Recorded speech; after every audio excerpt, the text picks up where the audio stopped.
Well, has gentle parenting gone too far? That is the big question being asked online after this video showing kids climbing on a shop countertop. It has gone viral. A lot of people very hot under the collar about this because they're feeling like the mum didn't have control of her kids and that it was not respectful to the shop owners who were there. Yeah, it's certainly divided the internet, hasn't it? And you can see those kids there in that shop front. Look, tens of thousands of people took to the comment section online. One person claiming parents would rather be their friend than discipline their kids. Another saying that gentle parenting, that is at its worst right there. And for more on this, we welcome Developmental paediatrician Dr Billy Garvey. Morning to you, Billy. What do you make of it? A lot has been said online. Yeah, I feel for the mum a bit. Yeah, do you know, filming kids, and then it's probably more concerning about what's going on underneath the people that are filming it and then being critical of a parent who's probably just trying to get through the morning. Yeah, I'm really glad you raised that because I feel like in this day and age, one of the things that, you know, I do have a problem with is criticising any parent. I know it's common to do. We live in a very online world now, but you have no idea of the context of what is going on in someone's life. And gentle parenting, a lot of people sort of say, oh, that just means you never say no to the child. That's actually not what it's about. Can you take us through how you would define it? Yeah, definitely. I don't agree with the gentle parenting concept, which is permissiveness, that kids should get what they want.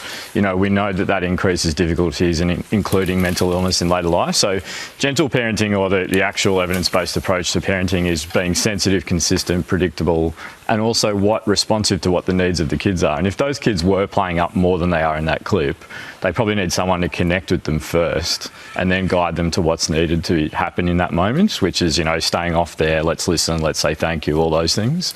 And that's what's, you know, all of us are trying to do. None of us are getting it right. I'm some so-called expert, but with my 3 kids, I make mistakes every single day. So, Billy, just clearing that up, it's not gentle parenting, it isn't just letting kids have free rein. No, boundaries and consequences are really important. They actually help kids feel safe, but they also guide them towards skill development. This is what happens, this is what we're aiming for.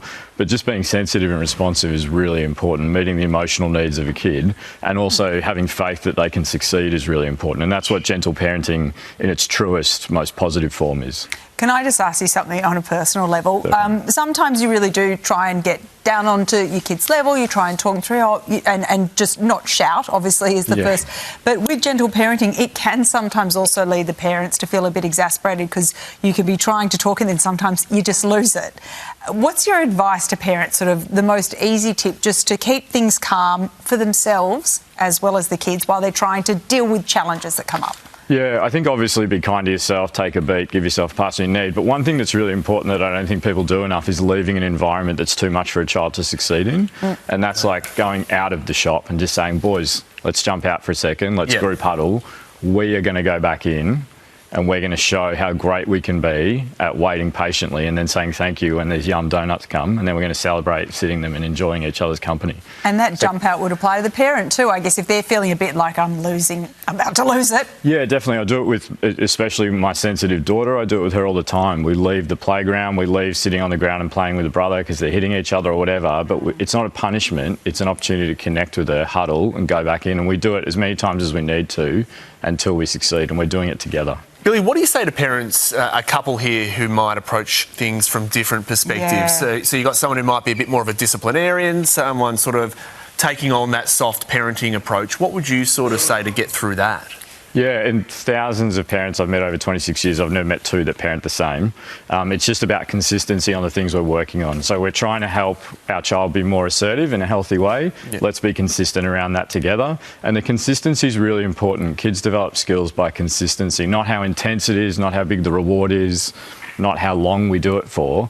This is always the support I get. This is the thing we're focusing on. And I've got 2 parents that are helping me in the same way with that. Okay. Yep. And there's no one right way to do anything. And I think that's what we need to remind ourselves when we see a clip like that. Everyone does things differently, and that's fine as well. Billy, yeah, definitely. Thank you for your Billy, as always, today. thank you, mate. I feel calmer just having spoken to Billy myself.